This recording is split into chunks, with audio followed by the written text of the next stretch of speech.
안녕하세요. 하지만 그 모든 게 안개처럼 뿌얘졌습니다.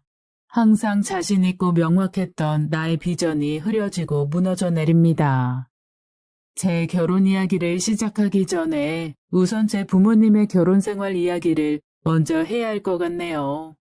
그분들의 결혼 생활이 제 결혼 가치관에 큰 영향을 끼쳤으니까요. 저희 아버지는 명문대를 나와 일찍이 건설 사업을 하셨던 분입니다.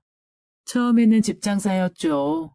한참 건설붐이 불던 70년대 2층 양옥집들을 지어서 팔던 그런 집장사 말이죠. 처음에는 한 채 두 채를 지어 팔았지만 나중에는 땅을 블록으로 사 10채, 20채의 집을 짓기 시작했어요. 그걸 바탕으로 아파트나 빌딩을 짓는 제대로 된 건설업을 시작하셨다더군요. 나이 30 초반에 그 정도의 성공은 아무리 70년대라도 쉽지 않은 거였죠. 당연히 여기저기서 매파들, 그러니까 중매쟁이들이 혼담을 찔렀던 모양입니다. 그렇게 선자리로 만난 여성 중에 어머니도 있었다더군요. 어머니는 당시 명문여자대학 영문과에 재학 중이었다더군요.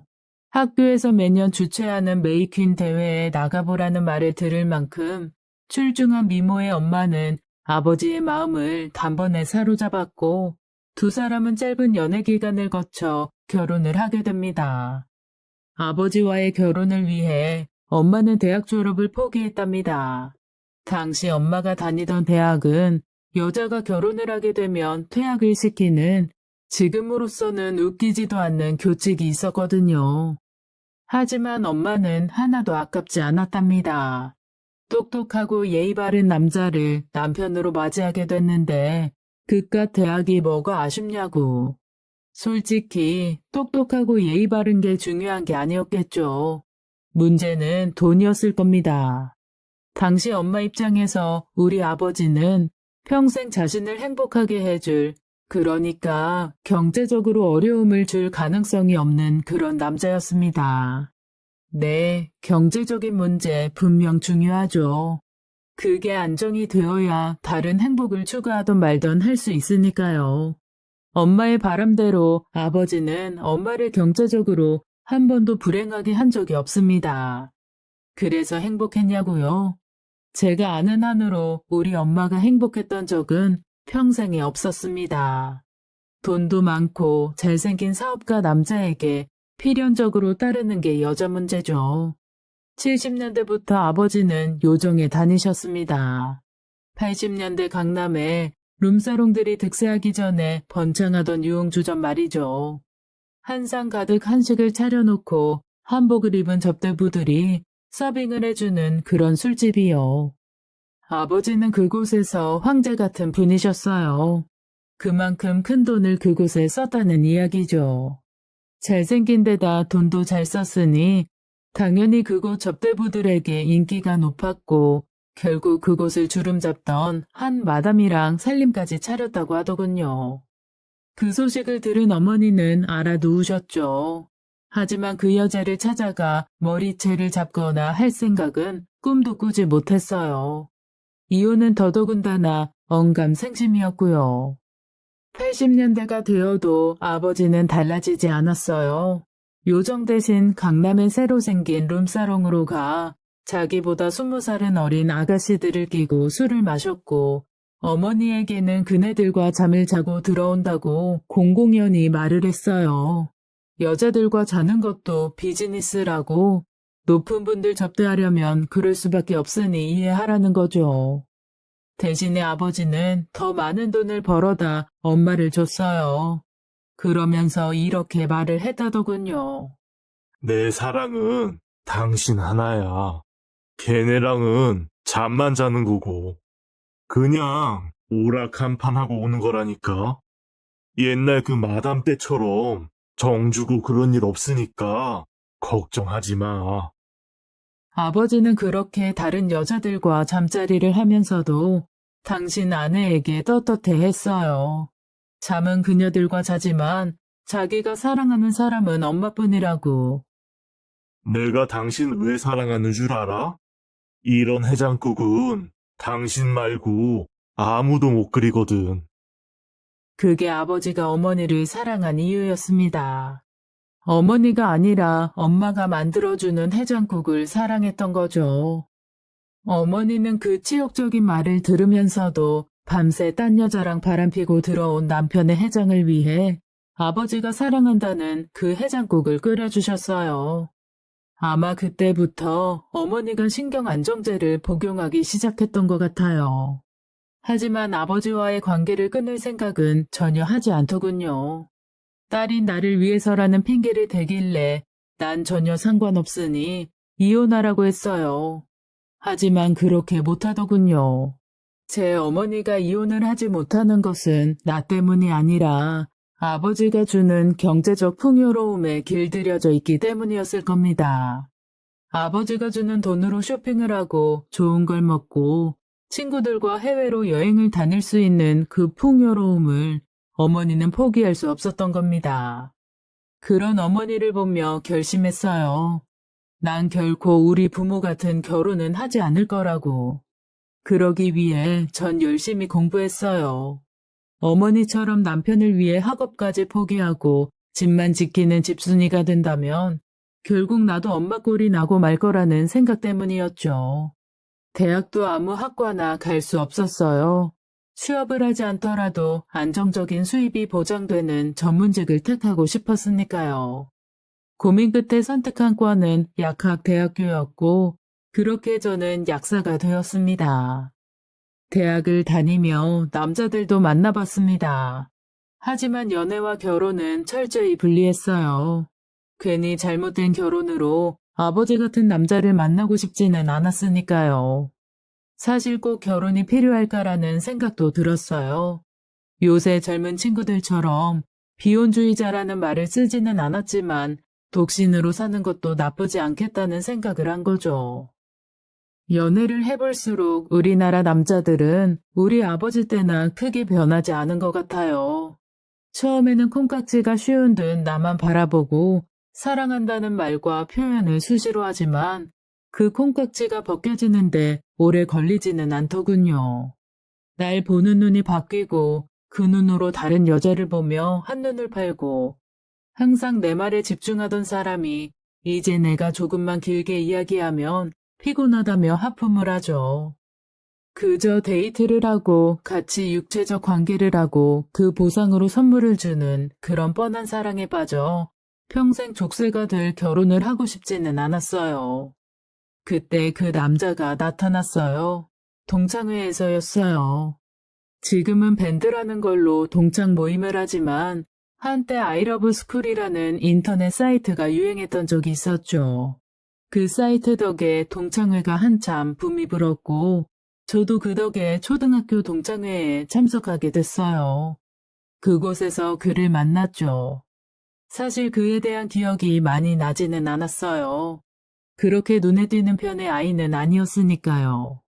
초등학교 3학년 때 한반이었다고 하는데 그저 이름이 낯이 익다 정도를 빼면 그다지 인상적인 사람은 아니었어요. 동창회에서의 그의 모습도 비슷했어요. 초등학교 동창회지만 결혼 정년기에 도달한 남녀가 만나게 되는 거니 의상과 스타일에 엄청 신경들을 쓰고 나오잖아요. 하지만 그는 그저 평범한 점퍼와 청바지 차림이었어요. 묻어난 수준도 못 되는 패션 테러리스트나 겨우 면한 사람이었죠. 직업이 세무사라는 걸 들으니 그 스타일이 이해가 됐어요. 세무사가 안정적인 직업이기는 하지만 어딘지 고리타분할 것처럼 보이는데 딱 거기에 맞는 사람이라고나 할까요? 나에게 말을 걸더군요. 자기 기억하냐고. 글쎄, 이름은 들어본 것 같기는 한데 얼굴은 잘 모르겠네. 하긴, 초등학교 때랑 지금이랑 내가 얼굴이 많이 변해서. 아, 그랬구나. 난 그와 앞으로 이어질 지루한 이야기를 미리 끊으려 했지만 그가 붙잡더군요. 그때 내 그림 좋다고 해준 거 고마워. 그 말에 전 발길을 멈췄습니다. 그제야 기억납니다. 5학년 때였나요? 문교부에서 주최한 사생대회에 학교 대표로 참석한 적이 있었어요. 그때 그도 대표로 뽑혔었죠. 저희는 한 고궁으로 가서 그곳 풍경을 그렸어요. 전 단청을 예쁘게 칠한 궁 외경과 그 옆 호수, 그리고 나무들을 그렸어요. 그쪽에서 그림을 그리는 게 구도가 좋은지 저 말고도 많은 학생들이 그곳에 자리를 차지하고 그림을 그리고 있었죠. 저는 커다란 도화지에 사비 연필로 대생을 하고 그 위에 수채화 물감으로 덧칠을 하며 그림을 그렸어요. 뭐 학교 대표로 대회에 나온 거니 그림을 못 그리는 편은 아니지만 그렇다고 딱히 뛰어난 재능이 있지도 않았어요. 그냥 학교 벽에 걸려있는 흔하디 흔한 그림들, 딱 그 정도 수준의 그림을 그렸던 거죠. 거기 온 대부분의 아이들 그림도 그렇게 다들 비슷비슷한 수준이었어요. 뭐 애들 그림이 거기서 거기죠. 수채화 물감으로 표현할 수 있는 게 한계가 있기도 하고요. 그때 그의 그림을 봤어요. 그의 그림은 아니 거기 온 많은 친구들과 전혀 달랐어요. 구도나 건물 형태도 단순히 똑같이 그리는 게 아니라 자신만의 느낌을 살려 변형을 했고 투명하게 그려야 한다는 수채화의 원칙도 과감히 깨서 마치 아크릴 물감으로 그린 것 같은 효과를 냈어요. 우리는 그저 학예회 수준의 그림을 그리고 있을 때 그 아이는 현대 미술이나 팝아트에 가까운 그림을 그리고 있었던 거죠. 적어도 제 눈에는 그렇게 보였습니다. 하지만 그가 그린 그림을 보고 저희를 통솔해서 갔던 미술 선생님은 화를 냈어요. 이게 뭐니? 넌 수채화를 어떻게 그리는 줄도 몰라? 내가 창피해서. 네가 그린 그림은 작품 제출 안 할게. 그러면서 그가 그린 그림을 그냥 내팽개쳐 버렸었죠. 실망한 그 아이는 선생님이 버리다시피 한 자신의 그림을 그냥 놔두고는 발길을 돌리더군요. 그래서 저는 그 도화지를 챙겨 들고 그 아이에게 갔어요. 이거 가지고 가. 됐어. 선생님이 그림도 아니라는데. 아니야, 이 그림 정말 좋아. 그래? 선생님 말이 다 맞는 건 아니잖아. 네 그림은 특별해. 그때 그 그림을 그렸던 아이가 지금 제 앞에 세무사가 되어서 서 있는 겁니다. 기억나. 난 네가 당연히 화가나 디자이너가 될 줄 알았는데. 먹고 살아야 되니까. 난 너야말로 미술 할 줄 알았어. 순수 미술. 나도 먹고 살아야 되니까. 그 말을 하며 서로 배꼽을 잡고 웃었어요. 사실 예술적 재능이 있다 해도 그걸 살리기가 쉽지 않은 게 그 길이 험난하고 크게 성공하지 못하면 배를 골며 살기 쉽잖아요. 저희는 둘 다 예술을 좋아하지만 생계 걱정을 하면서까지 그 일을 하고 살 생각은 없는 평범한 사람들이었던 거죠. 그 웃음을 시작으로 저희는 가벼운 만남을 시작했어요. 만나보니 정말 많은 부분에서 저와 통했어요. 그리고 저를 끔찍이 아껴줬죠. 그는 오랫동안 저를 마음에 품었었나 봐요. 그저 자기 그림 하나 알아봐준 걸로 그러는 게 말이 되냐고 물으니 초등학교 시절 자신이 들은 가장 큰 칭찬이었다고 하더군요. 사실 이번 동창회에 나온 것도 바로 나를 볼 수 있지 않을까 하는 기대 때문이었다고 하더군요. 저도 그와의 만남이 싫지 않았어요. 하지만 그게 결혼이라면 완전히 다른 이야기죠.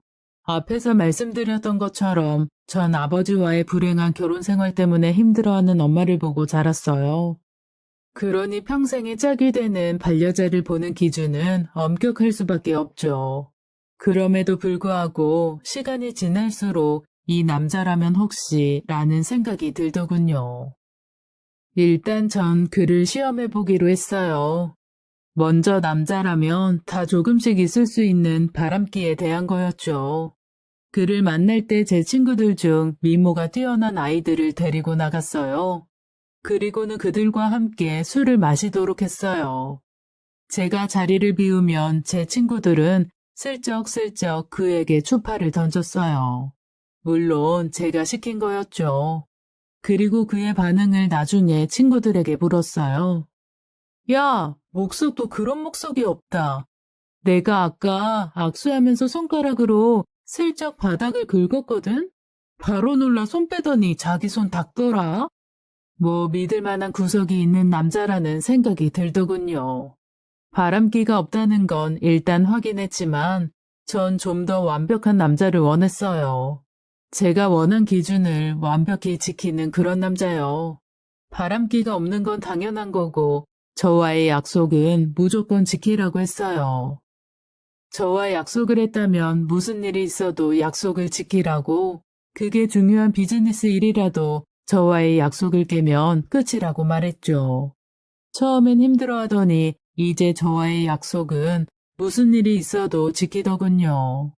반면에 전 일부러 그와의 약속을 깨고는 했어요. 그가 얼마나 나를 이해하는지 확인하는 과정이었죠. 이건 별로 어렵지도 않았어요. 내가 일이 있어 약속을 지킬 수 없다고 하면 그는 말하고는 했어요. 알았어. 사무실에서 기다리고 있을 테니까 연락 줘. 그는 그 정도 일에는 전혀 개의치도 않았어요. 그저 묵묵히 제 일이 끝나기를 기다렸고, 생각보다 늦은 시간 저를 만나게 되면 일 때문에 힘들었을 제 몸 걱정부터 했어요. 혹시 피곤한데 괜히 만나는 거 아니야? 그냥 나중에 보면 되는데. 그렇게 그는 절 항상 배려하고 노력했죠. 그는 언제나 제가 말하는 작은 것조차 허투루 듣지 않았어요. 한 번은 카페에서 데이트를 하는데 당시 히트하고 있던 사랑과 영혼이라는 영화의 주제가가 흘러나오더군요. 이 노래에 사랑과 영혼이라는 영화 주제가더라. 그 영화 좋다던데. 그냥 진짜 지나가는 말이었지만 그는 제가 한 말을 기억하고는 그 주말에 영화표를 사놨더군요. 지금이야 예약 시스템이 좋아 인터넷으로 예매를 하지만 그 당시에는 영화표를 사려면 직접 극장에 가야 했어요. 당시 사랑과 영혼은 극장 앞에 줄이 장사진이 쳐질 정도로 히트한 영화였고 전날 미리 표를 사는 그런 시스템도 없었으니 그는 아침 일찍 극장에 가 줄을 서 표를 사온 거죠. 점점 이 남자라면 남편으로 괜찮을 수도 있을 거라는 생각이 들었어요. 더 좋은 건 이 남자의 가정 환경이었죠. 그리 큰 부자는 아닌 평범한 가정이었지만 그의 아버지와 어머니 모두 신식 사고방식을 가진 분이셨어요. 아들에게 자신들을 모실 생각 같은 건 절대 하지 말라고, 며느리랑 같이 사는 거 불편해서 싫다고 대놓고 말을 하는 분이셨으니까요. 또 봐야 될 부분이 있었어요. 남자로서 성공에 대한 야망이 있느냐, 크게 돈을 벌거나 명예를 얻으려는 남자들의 특성은 가정을 등한시한다는 거예요. 안녕하세요. 그런 욕망의 남자들은 자기들끼리 모임을 만들고 서로를 끌어주며 성공으로 나아가죠. 그 모임이 이뤄지는 곳은 100이면 100, 룸살롱 같은 유흥주점일 가능성이 커요. 성공에 대한 욕망이 크면 원래는 여자를 좋아하거나 바람기가 없어도 그런 술집에서 자주 화류계 여자들을 접하게 되고 결국 그녀들의 유혹에 넘어가고 말게 되죠. 자기는 꿈이 뭐야? 어? 그런 거 있잖아. 되고 싶은 거. 글쎄, 난 그렇게 큰 욕심이 없는데. 그냥 내 집 장만하고 사랑스러운 아이가 있고, 그럼 되는 거 아닌가? 뭐야, 남자가 너무 소박한 거 아니야? 그게 왜 소박해? 당신이랑 같이 사는 것만큼 성공한 게 있나? 뭐야? 이거 지금 나랑 결혼하자는 소리야? 어, 그 말을 하는 그의 눈을 봤어요. 아무리 의심하고 의심해봐도 그의 눈에는 진심이 들어 있었습니다. 저는 그때 확신했어요. 이 남자는 날 배신하지 않을 거라고요. 결국 1991년 새해가 된 지 얼마 지나지 않아 그와 전 일산에 작은 아파트를 마련해 결혼을 했어요. 결혼 후에도 그는 절 아끼고 사랑했어요. 물론 사람이니만큼 뜨거운 감정이 무뎌지기는 하죠. 거기까진 이해하지만 전 항상 그의 사랑을 확인하려고 애쓰는 편이었어요. 아마 아버지로부터 생긴 저의 못난 의심병 때문이었겠죠. 일단 전 항상 남편의 모든 일과를 알고 있었어요. 처음에는 내가 일일이 남편의 일정을 챙겼죠. 오늘 몇 시에 들어와요? 6시 퇴근하면 바로 올 거예요. 그런 식으로 항상 미리 그의 스케줄을 확인했어요. 단순하게 퇴근 시간만이 아니라 누굴 만나는지, 무슨 일을 하는지도 자세히 물어봤어요. 저녁 약속 있어요. 아, 그래요? 누구랑요? 회사 대표 세무사님이랑요. 저희는 결혼을 하고 오히려 서로 존댓말을 썼어요. 동갑의 동창이다 보니 서로 말을 놓고 연애했는데 그러다 보니 너무 서로를 존중하지 않는 것 같다고 그가 먼저 제안했고 저도 좋은 생각이라고 찬성을 했죠. 아무튼 전 항상 그의 출퇴근과 그 후 스케줄 그리고 누구를 만나는지 물었어요. 그게 계속되자 제가 물어보기 전에도 남편이 자신의 스케줄을 꼬박꼬박 미리 알려주게 됐죠. 오늘은 거래처 회사에서 식사 약속이 있어요. 그쪽 사장님이 세무 처리 잘해줬다고 저녁을 사신다고. 그래요? 그럼 혼자 저녁 먹어야겠네. 아니, 기다려요. 같이 먹어줄 테니까. 식사하고 온다면서요. 그냥 먹는 채만 할 거야. 뭐 예의상 안 갈 수는 없고, 양식인 것 같던데, 그런 음식 좋아하지도 않고. 끝나면 연락할 테니까, 나와요. 우린 사실 집에서 별로 식사를 많이 하지 않았어요. 나는 약국에서 그이는 세무법인에서 하루 종일 일을 하는 맞벌이 부부였거든요. 그러다 보니 아내로서 당연히 해야 할 일이지만 밥과 반찬을 준비하는 일이 쉬운 게 아니었어요. 그이의 출근 시간을 생각하면 적어도 6시에는 일어나 식사 준비를 해야 하지만 저도 출근을 해야 하잖아요.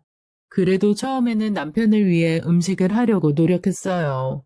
그것도 똑같은 음식을 매일 주는 게 싫어서 하루는 된장찌개, 다음 날은 미역국, 주말에는 카레처럼 다양하게 음식을 준비하려고 애를 썼죠. 그러다 보니 준비할 게 점점 많아졌어요. 미리 레시피도 찾아보고 연습도 해봐야 했으니까요. 결혼 전에 전 음식을 배워본 적이 없어요. 일단 저희 집 음식은 옛날부터 계시던 아주머님이 해주셨으니 어머니에게 음식을 배울 수도 없었고 바쁜 직장 생활에 학원을 다닐 수도 없었어요. 그러다 보니 결혼 후 본격적으로 음식을 하기 시작했고 모든 게 서툴렀죠. 하지만 전 무엇이든 빨리 배우는 편이니 남편의 식사 정도는 제 손으로 할 수 있다고 믿었어요. 당시에 인터넷이 발달한 것도 아니니 음식은 오직 서점에서 산 요리책에 의존했죠. 그렇게 요리책을 보고 처음으로 만든 부실한 음식을 남편한테 그냥 줘 맛없다는 소리를 듣기 싫었던 전 미리 한 번이라도 예행 연습을 해야 했어요. 그렇게 하다 보니 6시에 일어나는 걸로는 부족하더군요. 결국 새벽부터 나와 음식을 준비하는 제가 안쓰러웠는지 남편이 그러더군요. 평일날은 그냥 외식을 하자고.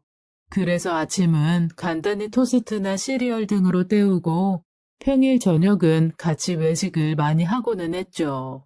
처음엔 직접 음식을 못 해주는 게 미안해 내가 계속 하겠다고 했지만 남편은 그런 생각 절대 갖지 말라고 했어요. 그때 엄마 생각이 나더군요. 다른 여자와 자고 돌아온 아빠에게 해장국을 끓여주던. 내가 당신 왜 사랑하는 줄 알아? 이런 해장국은 당신 말고 아무도 못 끓이거든. 적어도 난 아버지 같은 결혼 생활은 안 하는구나. 내가 제대로 사람을 선택했구나. 그런 생각이 들더군요. 물론 우리 아버지 세대에 비해 남자들의 의식이 변했다고는 하지만 그래도 우리 남편은 더 남달랐어요. 그런 배려가 어디서 나오냐고 물으면 남편의 대답은 한결같았죠. 당신이 날 선택해준 게 내겐 기적이니까. 그래서 평생 고마워하면서 살 거니까. 그의 눈에 어린 시절 저는 감히 쳐다보지도 못할 친구였다네요. 겨우 방 2칸짜리 연립주택에 살던 그이의 눈에는 기사가 태워주는 자가용에서 내리는 제가 공주님처럼 보였다더군요.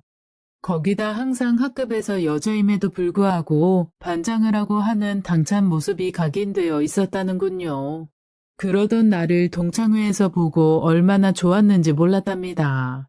더군다나 거기서 인연으로 따로 만나는 관계로까지 발전한 것도 기적이라고 생각했대요. 왜냐면 그날 동창회에 참석한 다른 많은 남학생들도 나를 노리고 있었다더군요. 다들 학벌도 좋고 집안도 좋은 놈들이라 감히 자신과는 경쟁도 되지 않을 것이라 생각했는데 이렇게 결혼까지 했으니 기적이 아니겠냐고요. 당신이 나랑 결혼한 이유 잘 알고 있어. 당신 어머님이 겪은 고통, 당신에게 절대로 겪게 하지 않을게. 그는 자신이 한 약속을 지키며 살려고 노력했어요. 아니, 바람이 문제가 아니라 항상 절 공주처럼 떠받들어줬죠. 부부 생활의 중심은 항상 나한테 있었으니까요. 아이들이 둘이나 생겼지만 남편에게는 언제나 내가 우선이었죠. 그렇게 20여 년을 나에게 충실했던 남편이 얼마 전 교통사고로 사망하고 말았습니다. 항상 안전운전이 몸에 밴 그이는 그날도 안전운전을 하고 있었지만 신호를 무시하고 달려드는 덤프트럭을 피할 수는 없었어요. 경찰에게 연락을 받고 병원으로 달려갔을 때는 그이는 이미 싸늘한 시체로 변해 있었어요. 갑작스런 남편의 죽음에 충격을 받은 전 아무것도 할 수가 없더군요. 평소 아무리 힘든 일에도 의연했던 저지만 남편의 죽음을 받아들이는 것은 쉬운 일이 아니었어요. 사고로 죽은 남편의 시신을 인도받고 사망 신고를 하고 그리고 장례 절차와 화장까지 죽은 사람을 위해 해야 할 일이 그리도 많은 줄 그때 처음 알았죠. 전 그렇게 남편의 죽음 앞에 평소에 저와 다른 어린 아이가 됐고 남편의 장례 절차는 이제 사회인으로 첫 발을 내디딘 아들이 맡아 했어요. 그렇게 남편의 영정 앞에서 멍하니 앉아있을 때 그 여자가 찾아왔어요. 누구시죠? 평소 아는 얼굴이 아니기에 그 여자에게 물었죠. 하지만 여자는 아무런 대답도 하지 않더니 남편의 영정 앞에 찰퍼덕 주저앉더군요. 그리고는 곧 서럽게 울기 시작하는 겁니다. 마치 자기 남편이라도 죽었다는 듯이 통곡하는 그녀가 전 의아했습니다. 하지만 남들의 시선도 있고 전 한동안 우는 그녀를 그곳에 놔둘 수밖에 없었습니다. 하지만 이미 제 머릿속은 그녀와 내 남편이 무슨 관계였는지 온갖 상상을 하고 있었습니다. 한참을 울던 그녀는 자리에서 일어났고 전 뭐에 홀리듯 그녀를 따라 나섰습니다. 눈물을 훌쩍이며 택시를 잡으려는 그녀를 전 다짜고짜 잡아 세웠어요. 누구시죠? 누군데 남의 남편 영정 앞에서 그렇게 우시는 건가요? 죄송합니다. 그녀는 그 말만 남기고는 내 손을 뿌리치고 택시에 몸을 실더군요. 결국 그녀에게 아무런 해명도 듣지 못했고 남편의 장례 절차가 마무리되고 나서 전 본격적으로 그녀가 누군지 확인하러 나섰어요. 실마리는 죽은 남편의 통화 기록에 있었죠. 전화기에 이름이 저장이 되어 있지는 않지만 유난히 많은 통화 기록이 있었죠. 전화 기록은 전화기를 구매한 날부터 현재까지 2년이 넘게 이어져 오고 있고요. 그러니까 전화번호 기록도 없는 사람과 2년 이상 인연을 이어왔다는 거죠. 전 불현듯 이 전화의 주인공이 그때 남편 영정 앞에서 울던 그 여자일 거라는 생각이 들더군요. 혹시 그 여자가 그이에 숨겨진 여자였을까요? 저는 점점 그런 안 좋은 상상을 하며 그 번호로 전화를 걸었어요. 하지만 제 전화를 상대는 번번이 끊어버리고는 했어요. 저는 어떻게든 그 여자를 만나봐야 한다는 생각에 심부름 센터에 의뢰를 했죠. 그 사람들 참 대단하더군요. 며칠도 되지 않아 전화번호 주인공의 이름과 나이, 사는 곳까지 찾아냈어요. 상대는 예상대로 그 여자였어요. 40대 초반으로 보험 설계사 일을 한다는 그녀는 우리 집과 멀지 않은 곳에 살고 있더군요. 저는 심부름센터에서 받은 여자의 주소로 무턱대고 찾아갔어요. 초인종을 누르자 잠시 후 그 여자가 문을 열어주었습니다. 꼭 올 것이 왔다라는 표정을 하고요. 들어오세요. 천천히 그녀의 집으로 들어가자 현관에 그녀와 10살 정도로 보이는 아이가 찍은 사진이 있더군요.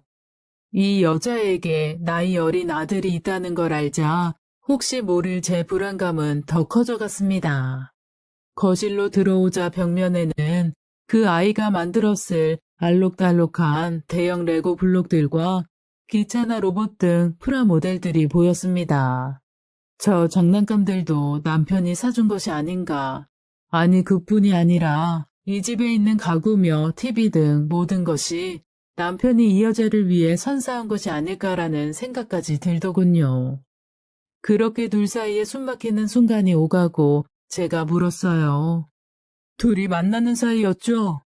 나의 질문에 한참을 뜸들이던 여자가 대답을 하더군요. 죄송합니다. 죄송하다는 말과 함께 울먹이는 그녀를 보자 제 가슴은 땅으로 꺼져버렸어요.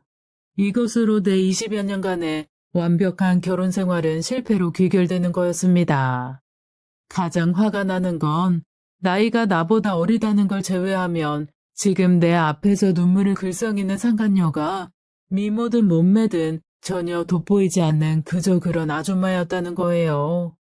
이런 여자가 뭐라고 바람을 피운 거지?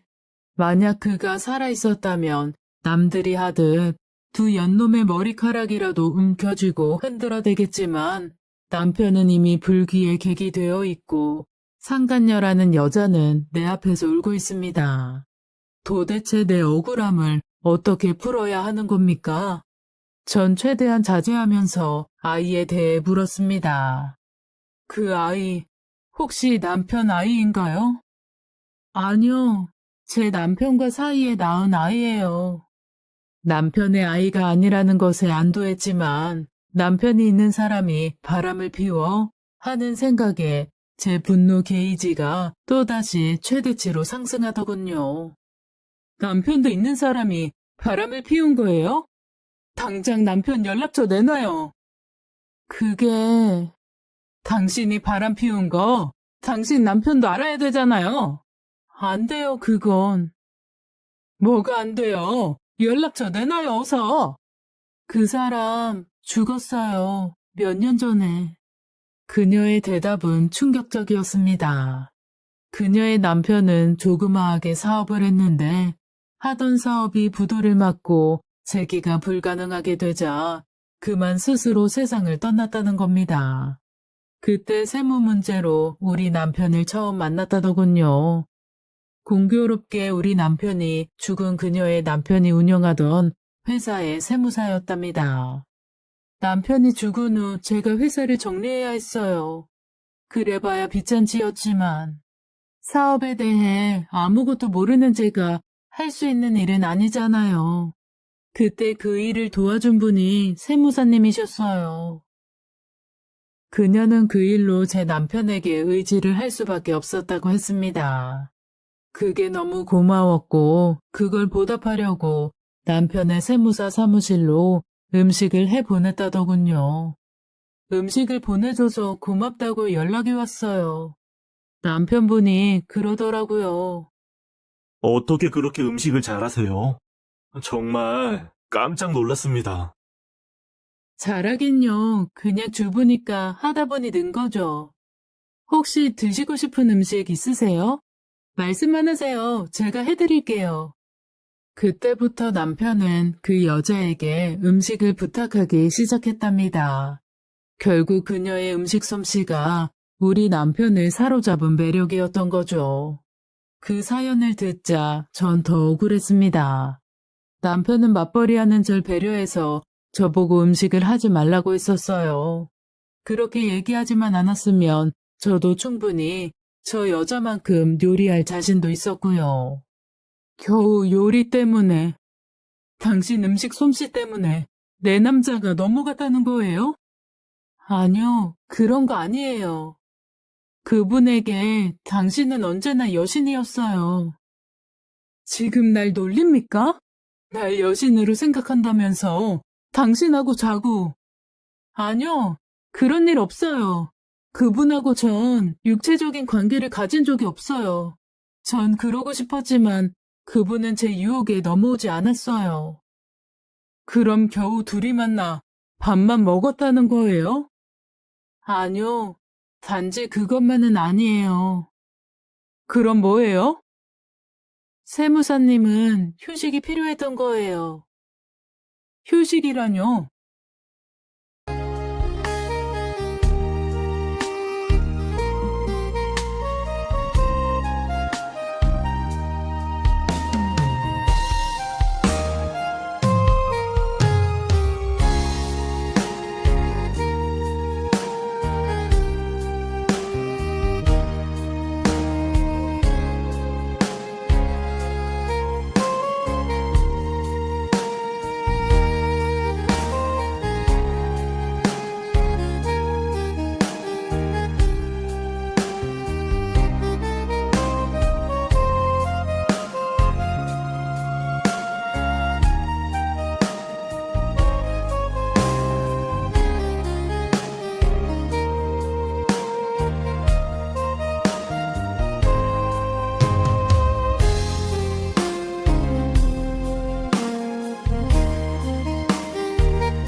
여신이랑 살기 위해 지켜야 할 수많은 규칙으로부터의 자유로움요. 전 제 남편이 제가 정한 결혼 생활의 규칙들을 기꺼이 지켜나가는 줄 알았습니다. 자신의 모든 스케줄을 보고하고 자신의 기분보다 내 기분을 먼저 챙기고 그런 그의 배려가 전 당연한 줄 알았지만 모든 것이 아내인 나 중심으로 돌아가는 결혼 생활 동안 그의 속은 조금씩 지쳐갔었답니다. 생각해보세요. 결혼 생활 내내 남편분이 하고 싶은 일을 하게 해줬는지, 하찮은 작은 취미조차도요. 그녀의 말이 제 뒤통수를 때립니다. 그러고 보니 전 한 번도 남편이 뭔가 배우거나 해보겠다는 일을 허락해 준 적이 없습니다. 어느 날 친구들과 골프를 배우겠다는 말에 우리 아버지가 골프를 핑계로 주말마다 나가 마담들이라는 여자와 골프를 치고 외박을 하던 생각이 나 아이의 레슨조차 받지 못하게 했습니다. 불륜의 온상이라는 등산 역시 당연히 못하게 했습니다. 당신도 등산 같이 다니면 안 될까? 나 일주일 내내 약국에서 시달려. 주말엔 좀 쉬어야지. 뭐하러 힘을 빼? 그딴 얘기 다시는 하지 마. 내가 밖으로 도는 취미를 못하게 하자 그가 레고 블록을 사오더군요. 집에서 할 수 있는 취미를 해보겠다고. 하지만 전 그것도 못하게 했습니다. 나이 먹은 어른이 방 안에 혼자 틀어박혀 레고 블록을 조립하는 꼴이 보기 싫었거든요. 여기 있는 레고 블록들 세무사님이 우리 아들 데리고 같이 만든 거예요. 그거 만들면서 얼마나 좋아하던지. 세무사님은 여기 오셔서 가끔 답답했던 숨을 쉬신 것 뿐이에요. 내가 그를 그 정도로 힘들게 했다는 거예요? 너무 힘들었대요. 하지만 그 힘들어하는 모습조차 보이기 싫어하셨어요. 사모님이 서운해할까봐. 이제야 깨달았습니다. 결혼 생활 동안 지속된 그의 나에 대한 배려가 결코 쉽게 이루어진 것이 아니라 그의 한없는 인내에서 나왔다는 걸. 그리고 그것도 모르고 난 그의 희생들을 당연한 것으로, 아니 희생이라는 것조차 모르고 살아왔다는 걸. 결국 전 더 이상 그곳에 머물지 못하고 집으로 돌아왔습니다. 전 집에 와서도 남편에 대해 생각해 봤어요. 나 때문에 참고 살고 그것이 힘들다는 말을 왜 한 번도 나한테 하지 않았을까요? 생각해보니 그는 항상 그런 말을 한 거였습니다. 동창 모임인데 다른 친구들은 부인을 데리고 온다네. 하루 종일 남편 돈 자랑만 하는 그 여자들? 난 안 가. 시간 아까워. 이런 식으로 정말 미안한 듯 말하는 그의 완곡한 부탁들을 전 철저히 외면했던 겁니다. 안녕하세요.